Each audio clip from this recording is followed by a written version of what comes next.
Kedengarannya sih, gratifikasi itu mirip dengan gravitasi. Tapi ternyata beda. Bahkan, konon keduanya bisa dianggap saling kebalikan. Jangan sampai salah ngomong. Gratifikasi. Kita pastinya masih ingat dengan pelajaran di sekolah tentang Bapak Isaac Newton dari Inggris. Suatu ketika, beliau duduk-duduk di bawah pohon dan kejatuhan buah apel. Dari kejadian itu, Pak Newton mendapat ilham tentang gaya tarik bumi, yakni gravitasi.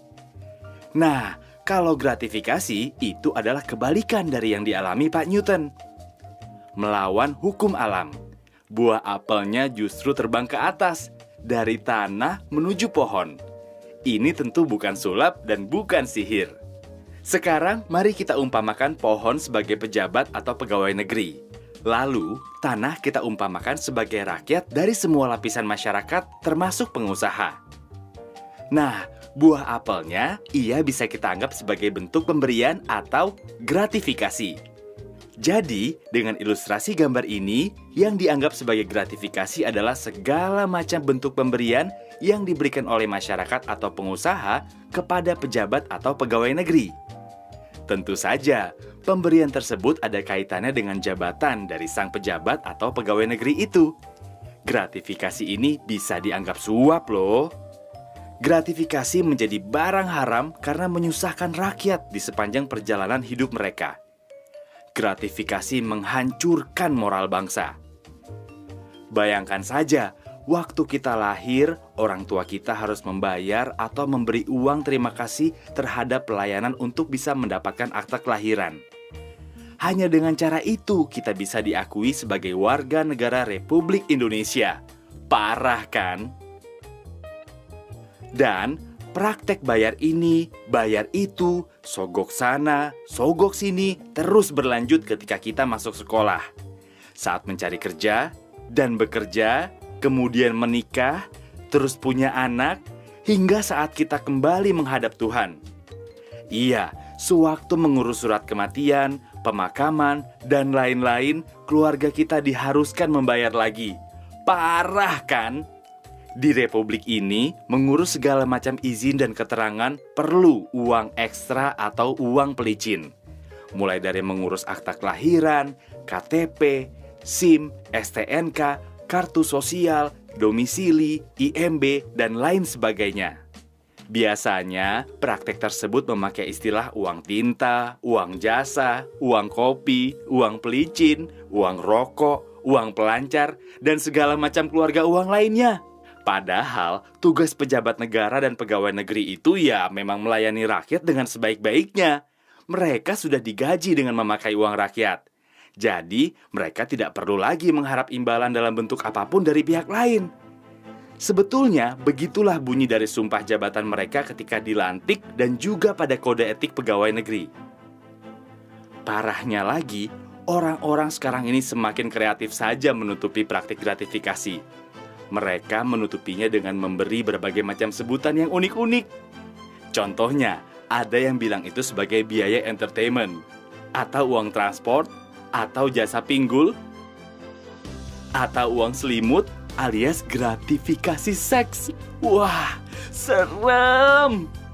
Bahkan, terkadang kedok gratifikasi melibatkan nama buah-buahan.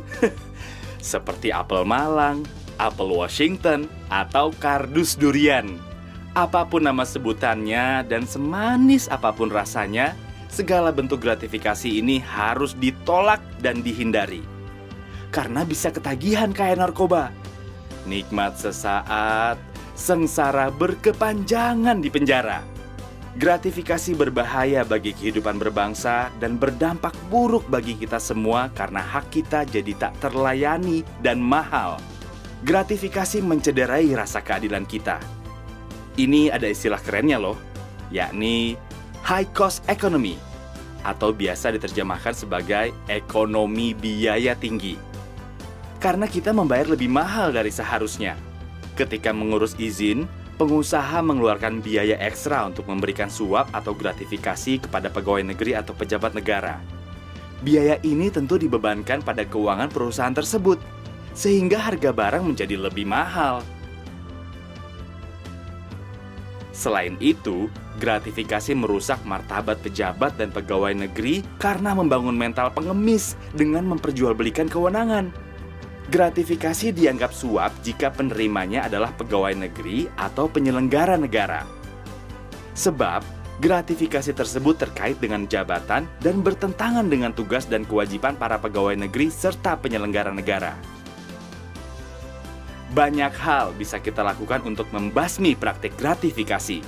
Sebagai anggota masyarakat, kita harus stop pemberian dalam bentuk apapun kepada pegawai negeri atau penyelenggara negara. Jika kita seorang pengusaha, jangan lagi jadi setan penggoda dengan memberi uang pelicin.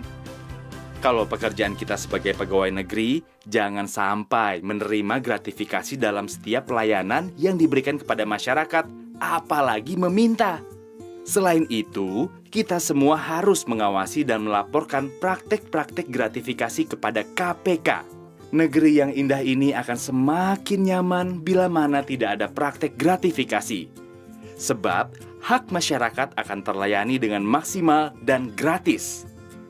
Tidak ada pilih kasih di antara si kaya dan si miskin. Dengan membasmi gratifikasi, kebiasaan korupsi akan ikut menghilang dari budaya kita. Dampak lebih jauhnya, masyarakat semakin percaya kepada pemerintahnya. Dan yang lebih jauh dari itu, harga barang-barang kebutuhan akan menjadi lebih murah karena proses perizinannya tidak memerlukan suap dan waktu yang lama. Pastinya, masyarakat akan menjadi pihak yang paling merasakan manfaat dari menghilangnya kebiasaan gratifikasi di negeri ini.